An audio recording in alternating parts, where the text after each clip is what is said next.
Bonjour Pénélope, bonjour Nathalie. On venait le dimanche, c'est le dernier jour du festival.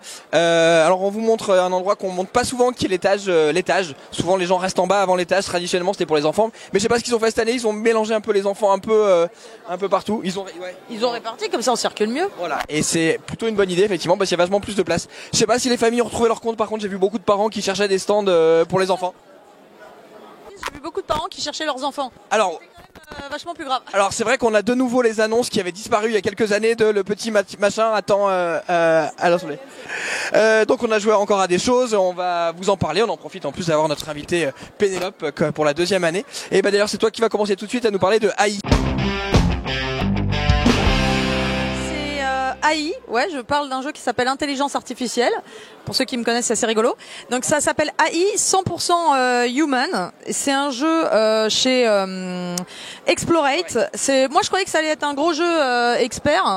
Et en fait je suis arrivé, la boîte était grande comme ça et je me suis dit c'est peut-être pas un gros jeu expert, mais ils nous ont habitués à des très gros trucs puisqu'il y avait eu Fédération. Et en fait, c'est un jeu qui a l'air d'avoir des mécaniques classiques puisqu'on a du draft. Alors le thème, je vais commencer par là. Le thème, j'avoue, j'ai pas tout à fait compris. On est une intelligence artificielle, il y a de l'espace. Mais le jeu est plutôt vraiment très cool. C'est peut-être même ma meilleure expérience sur le salon parce que aussi c'était celui auquel je m'attendais pas. C'est toujours agréable quand il y a un jeu auquel on s'attend pas. Qui mélange du draft un peu à la The Great Split ou Seven Wonders.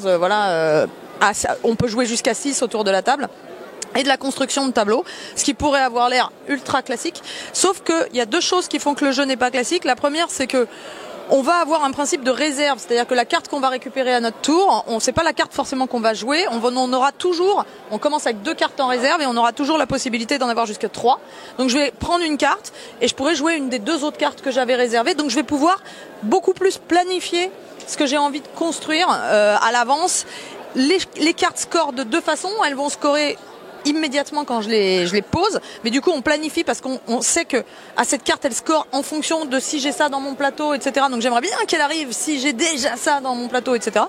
Et on va avoir des scorings d'objectifs de fin de manche et de notre intelligence artificielle qui score d'une certaine façon. Et les 2 choses qui sont vraiment bien dans ce jeu, c'est justement ce principe de réserve, ça a l'air con, hein, mais ça change tout. Et la façon dont les pouvoirs et les effets de scoring ont été pensés. C'est vraiment très très intelligent, ils sont très variés et ils poussent les nœuds au cerveau assez loin. Et j'ai adoré les sensations que m'ont procuré ce jeu. Donc voilà, moi c'était une de mes meilleures expériences et aussi une bonne surprise. Graphiquement, c'est pas... c'est clivant. C'est clair. C'est pas très chaleureux, mais c'est clair. C'est pas chaleureux du tout. Mais thématiquement, on n'a pas d'immersion là-dedans. On est vraiment devant du puzzle game. C'est un visuel qui est clivant, qui est surtout assez froid. Mais voilà, le jeu il marche vraiment bien. En plus, c'est simultané. Il n'y a aucun temps mort. Le jeu peut se jouer en 40 minutes. Et c'est vraiment très agréable. Ouais, moi j'ai joué aussi. Alors je suis peut-être pas aussi enthousiaste, mais moi j'ai joué. Il était 10h30 du soir. C'était le pire moment pour y jouer, mais c'est effectivement très bien. Pour le coup, ça fait vraiment des nœuds au cerveau et c'était vraiment chouette. Moi, je vais parler d'un type de jeu dont on n'a pas encore parlé sur le salon. C'est les jeux enfants. On n'en a pas fait beaucoup sur ce salon. En fait, nouvelle disposition. Moi, j'ai eu plus de mal à les trouver. Celui-ci, c'est Cache-Cache Loustic. C'est un jeu qui m'a beaucoup plu, ne serait-ce que pour sa cible, parce que c'est un jeu à partir de 3 ans et ça, c'est quand même très rare.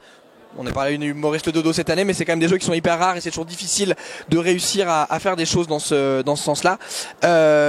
Du coup, c'est un jeu de cache-cache. On va avoir un plateau dans lequel on va mettre des arbres, des buissons, on va mettre des jouets pour enfants.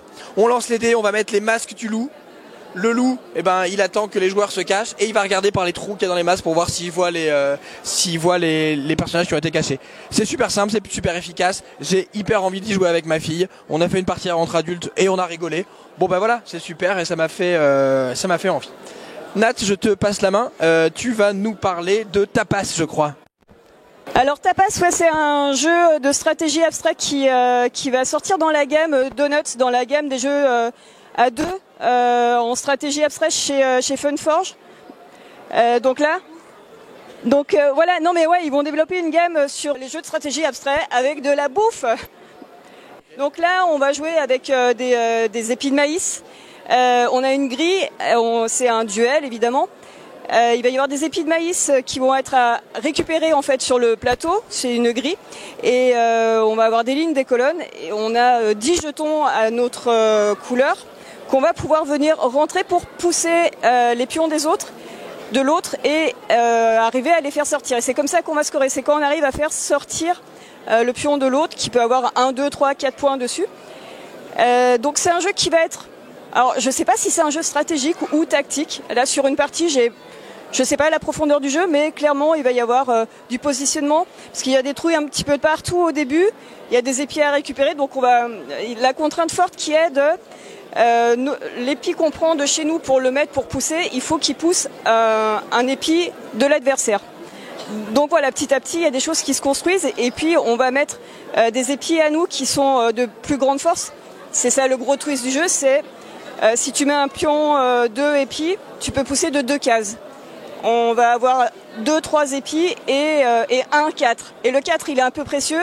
Si tu le mets assez tôt dans la partie, du coup, après, il est chopable en fait, tu peux aussi aller scorer ce truc-là.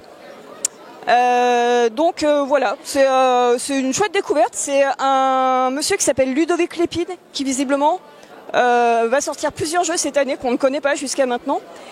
Et il y a des versions plus avancées du jeu, ça a l'air assez brainy. Après genre tu joues dans un sens et après tu tournes le plateau, il va falloir que tu aies cette contrainte forte. Voilà un jeu à découvrir, à suivre. Je reviens vers toi, tu vas nous parler d'un jeu dont apparemment tu as beaucoup parlé parce que tu aimes beaucoup, à savoir Stop Me or Let Me Go. Alors, Stop Me or Let Me Go, c'est un jeu qui est chez Kif. Malheureusement, je ne me souviens plus du nom de l'auteur. Je me souviens bien du nom de l'illustratrice parce que c'est Maud Chalmel et c'est une copine, forcément. Le nom de l'auteur, je sais que c'est un nom asiatique qui ne me revient pas par cœur là tout de suite. Pas grave, ça apparaît à Et l'écran. personne ne m'aide. Mais c'est un tout petit jeu de cartes absolument impitchable. Donc j'ai fait un excellent choix en me disant que j'allais faire ce retour sur ce jeu-là parce que à pitcher c'est un enfer. Ah ouais, vous me l'avez bien laissé. Donc on va essayer de faire quelque chose. L'idée c'est qu'on va essayer d'arrêter des bandits. Il y a une pioche de bandits, on va les retourner et on va jouer des cartes de notre main. On a tous les mêmes cartes, en gros des stops ou des go. À son tour, on va jouer soit un stop, soit un go de façon cachée sur le bandit. Et là, il y a une mécanique qui est quasiment inexplicable parce qu'on va faire d'abord un premier tour de table et on va voir si on a réussi à les arrêter. Et il y a tout un truc d'ambiance. Faut vraiment y jouer. Je vais même pas essayer vraiment de le pitcher parce que je vais pas y arriver, je vais vous donner pas envie d'y jouer. Tout ce que je peux vous dire, c'est que c'est assez unique comme système, que moi j'avais pas joué à ça avant, et que non seulement il est joli, non seulement il est assez fun, il crée de l'ambiance autour de la table. Moi c'est un jeu que j'aime beaucoup et qui est impitchable. Voilà, donc ils ont été très sympas avec moi, mais vraiment je vous le recommande et c'est un très très bon petit jeu. Attends, je vais quand même te donner une petite aide pour le pitch. Il faut quand même dire que pour arrêter un bandit, il faut être le seul à vouloir l'arrêter, ce bandit. C'est-à-dire si on est plusieurs à vouloir arrêter le même bandit, on l'aura pas. S'il y a personne, mais évidemment personne l'aura, il faut être le seul à vouloir le bandit. Le seul, sauf qu'après, si on a quelqu'un qui a réussi à être le seul sur un bandit qui est plus fort, Et on a perdu. eh ben on a perdu. Donc c'est voilà, on vous laisse le découvrir et c'était vraiment très chouette. On va passer sur un jeu qui te concerne encore un peu, si j'ai bien compris, puisque c'est Spark Riders 3000, qui est un jeu qui est fait par l'équipe qui nous avait fait Erune, donc Arcada, voilà exactement. Un jeu donc dans lequel il va y avoir une application qui va beaucoup guider le jeu, puisqu'on va interagir avec l'application, on va lui parler, elle va nous dire ce qui se passe. Enfin, c'est vraiment elle qui va faire l'aspect maître du jeu. Donc là, on est dans une ambiance un peu à la Space Alert. On est dans un vaisseau, va falloir survivre. Il y a des aliens qui vont venir, qui vont nous tirer dessus. Il va falloir réparer le vaisseau, réparer les avaries. Il y a toute une synchronisation. Alors moi, j'avais bien aimé Erune. Erune avait ce défaut d'être avec la voix de synthèse, je trouvais que ça cassait complètement l'ambiance d'un truc Medfan. Donc là, dans l'espace, parfait. Dans l'espace, ça marche beaucoup mieux de ce point de vue-là. Ça marche beaucoup mieux. Après, j'ai passé une bonne partie, mais j'ai pas été complètement séduit parce que justement, je trouve l'application beaucoup trop présente. C'est un truc que j'avais déjà vu moi sur la demeure de l'épouvante, sur d'autres jeux où l'application nous guide beaucoup trop, où elle répète trop. Il y a beaucoup de manutention qui se passe, où on bouge des trucs à droite à gauche. et du coup ça m'a un peu gêné. Après le jeu est hyper généreux, il y a plein de scénarios, il y a plein de choses qui ont été faites. Donc du coup bon, je pense qu'il peut y avoir son public et ça peut valoir le coup d'aller le voir. La voix du robot, il y en a une, c'est moi, mais sinon on comprenait pas pourquoi ça me concernait. C'est vrai que tu as bien fait de le préciser, tout à fait. Nat, on passe vers toi, on va parler de The Art Project s'il te plaît, ou The Art Society. The Art Society. Art Society, c'est un jeu qui va sortir chez Lucky Duck, qui est très beau, parce qu'on va avoir un mur à remplir de tableaux, qui sont des copies de tableaux de maîtres. Ouais, c'est un peu des dérivés, mais alors ce qui est marrant, c'est des copies, mais un petit peu réinterprétées, donc tu as des petits détails à chaque fois qui sont assez rigolos. Ouais. Donc on peut déjà s'amuser à reconnaître les tableaux, on les reconnaît pas tous, enfin moi en tout cas je suis pas capable d'en reconnaître, mais des fois ça tombe bien. On a reconnu la Joconde. Et je l'ai pas eu celle-là. La Joconde je l'ai pas eu. Qui ont des tailles différentes et on peut voir la taille, parce qu'il va falloir évidemment qu'on remplisse un petit peu notre tableau, avec un système qui va scorer à la fin sur une espèce d'enchère inversée, un marché inversé, c'est-à-dire que on va avoir, on va mettre une tuile, une carte qui va nous dire qui prend l'initiative sur qui choisit le tableau en premier. Et ensuite, on va placer ça contre notre mur, quoi. Et le dernier tableau qui reste, sa valeur, c'est-à-dire que ça va aller de 3 à 9, va augmenter sur la cote du marché des tableaux. Et plus la cote va augmenter et plus ça va scorer à la fin de la partie. Donc il y a ce système qui est un petit peu étrange et déstabilisant en fait, le truc que tu prends pas, que personne ne va prendre, c'est celui qui prend de la valeur. Mais t'aimerais bien l'avoir aussi pour le scorer puisque c'est lui qui va prendre de la valeur potentiellement. Il y a un retournement de fin de partie qui, on sait pas trop à quel moment il arrive. Moi ça m'a pas paru très contrôlable en fait ce moment-là. En jouant à 4, tu nous diras ce que tu en as pensé. Après, il y a une zone de lumière, évidemment. Quand on est face à un mur, il y a l'endroit où on regarde. Et là, c'est hyper important que les meilleurs tableaux soient là. Donc, les tableaux qui sont de bonne couleur, enfin des couleurs qui sont bien scorées, vont rapporter encore plus de points à ce moment-là. Donc, il y a cette zone qui faut pas la rater, quoi. Et qui est pas facile à viser parce que, évidemment, on part du haut du plateau et on va descendre petit à petit et essayer d'aller coloniser. Mais à un moment où on ne sait pas trop encore ce qui va scorer. Toi, tu as eu cette sensation aussi? Alors moi, j'ai pas eu tellement, je l'ai pas mal vécu, on va dire. J'avais effectivement l'impression que je comprends pas ce qui va prendre de la valeur et que du coup, ma merde, j'aimerais bien le prendre.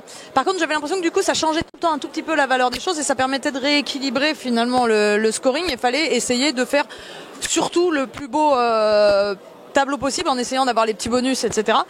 Moi, je l'aime beaucoup. Eh ben merci à toutes les deux, c'est toujours un plaisir de t'avoir sur la chaîne. On se revoit nous bientôt pour un prochain débrief. Bonne fin de salon à tout le monde et puis ciao.